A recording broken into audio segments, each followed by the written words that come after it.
Okay, so we're sorry for the break in transmission. We're back to our live stream now. I don't know whatever happened. That's technology for you. Okay, so we about hitting our the end of the program, but just as we begin to wrap up, I'd like to ask this question before we go to the final question for the day. At what age do you, any of my panelists can answer this question, at what age do you consider to be right for teenagers to start having um, a, an internet enabled device? At what age do you feel that is healthy for a child, not teenager, now a child, to have an enabled um, internet enabled device?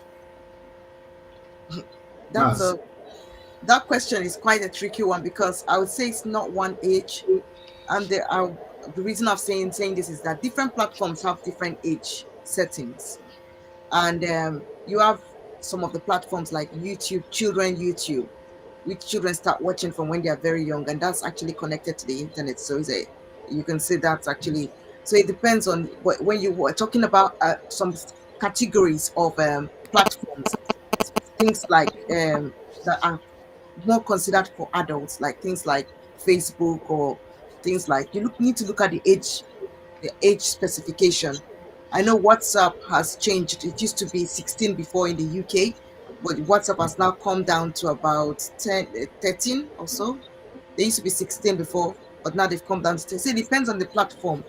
And I would say in that case, if you're putting your child on WhatsApp, you must be able to put the controls in there such that you are monitoring that to be checking. Like for my children, if they on WhatsApp, I make sure that I am looking at I know who is their friend on WhatsApp. I know the groups they are on. They cannot be in a group that I don't. In fact, they're not in groups. The only group they might be is a church, maybe because it's maybe a church meeting that they have to do for children, and they do it, and then they're off. But they are not in a group, because those groups are evil. Most of those groups are evil. When children start inciting on other children, it's really bad.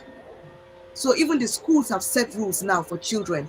So to answer your question, I would say it depends on the child, and it depends on the platform the child is going. There's nothing wrong for them to start using YouTube from when they are young. However, be there to control it. As a parent, you have to be there to control it. okay. So Um, Host, will you allow me to just say all what I threw into the basket, thinking we were live? can Let me you just repeat it. can you do that? Can you I know recap? we've gone past our time, but let me Can you just recap it in say, 1 minute? okay, in 1 minute. Okay, just to talk a bit about security, please. Um, Social media is one area where scammers and evil people are on the pry, looking for who they can prey on. So please be careful of any message you get that contains links, because some of these links might be used to harvest very relevant details from you, or sometimes can be used to hack your phone or your laptop, and sometimes even take your money. It can be that serious. Be very careful. Also, be careful of links that ask you to fill forms and then tell you that for you to win something, forward these links to multiple people. You're just helping to spread this virus to others. Be very careful. And then sometimes people might send you threat messages asking you that for you to avoid something, that you should pay money or you should follow this link. Please, anything that sounds suspicious, ask questions before you go ahead.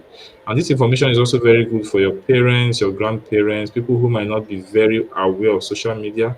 They are usually the very easy targets. So I just needed to add that. Thank you very Thank you. much. So on a final note tonight, what do we consider? What are the suggested tools that can be used to control our teenagers, our preteens, on the use of social media?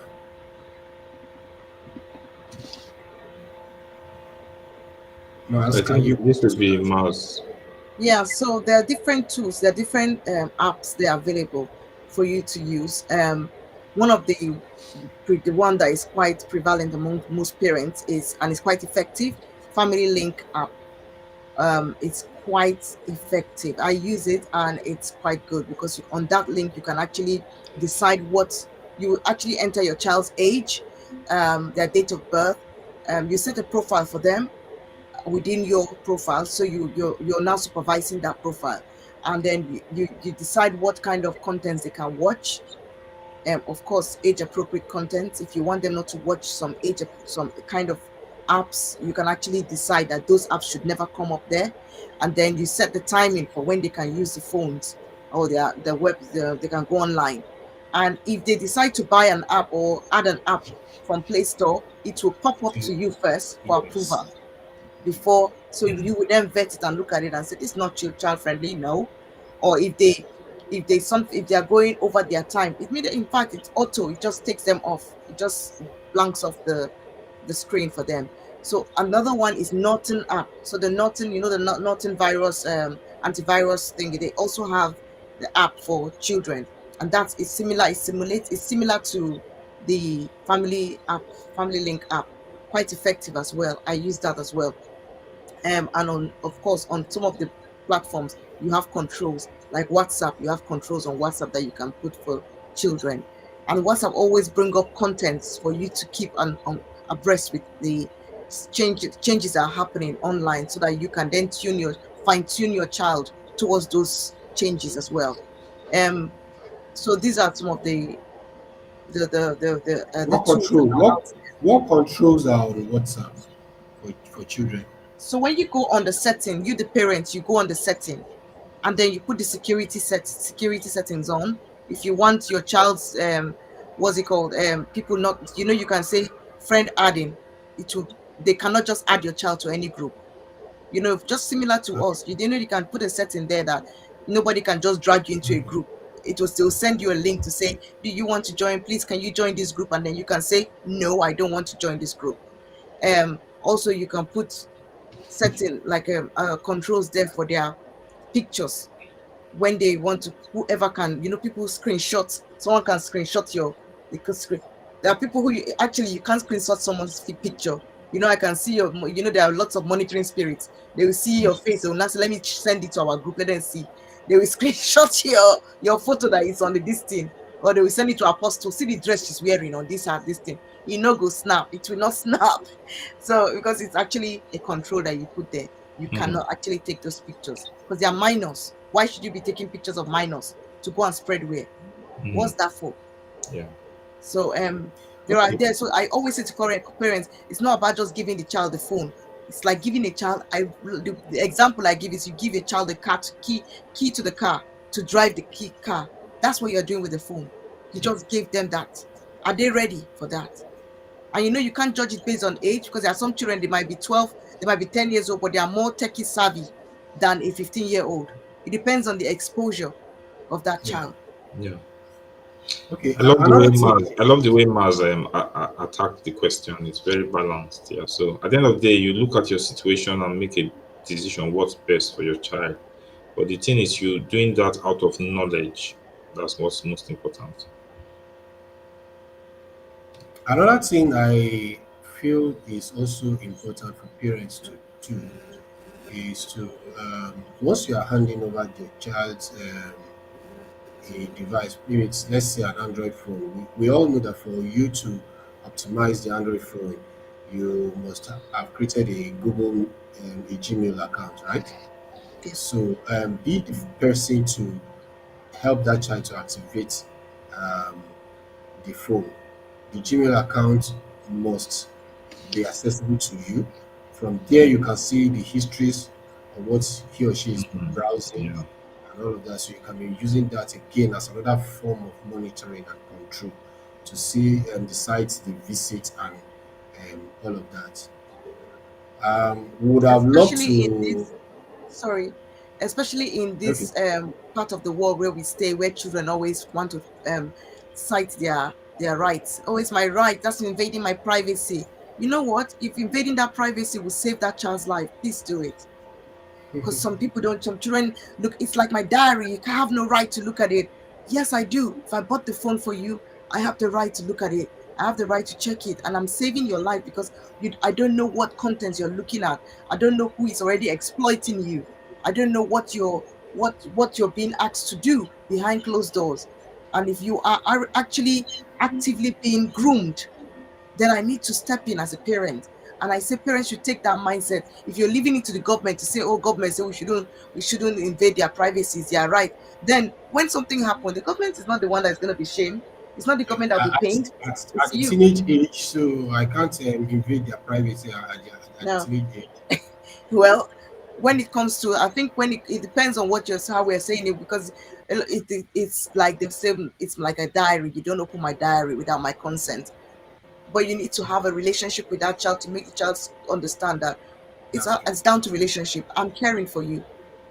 Yeah, and I think before you buy the phone for the child, I think people Agreement. should sit down, agree, how are we going to use this so that the child has expectations and know what to expect. Don't buy the phone, give them all the rights, and then try to take it. That is where the problem will also come in. And And you know children, why that happens is because children, yeah, most of yeah, us so, buy the phones, give our children the phone, especially little children when they are crying. We give it to pacify them. mm. And we don't know that those little children now, they don't even know your passcode. You see a baby with dummy in the mouth pressing the passcode of their mother, of the father's phone. They know the passcode. We are giving birth to digital babies now.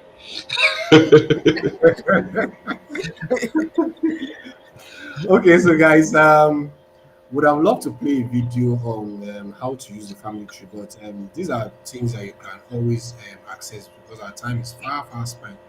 You can go to YouTube and type family link, Google family link. So, and you'll see instructions on how to use um, the app. Download it from Play Store and iOS, and follow the instructions that you see from the video on YouTube. And this is where we draw the curtain tonight. I hope that tonight's session has been very um, enjoyable for you all. Please do us well to share these videos, these live videos, and we just have we crave your indulgence to follow us on all our social media platform, Great Minds Inspiration at Facebook, Instagram, Twitter, and TikTok. Till we see you, till we come to your screen next week, 9 p.m. Stay blessed. From all of us. My name is Tumi Guru.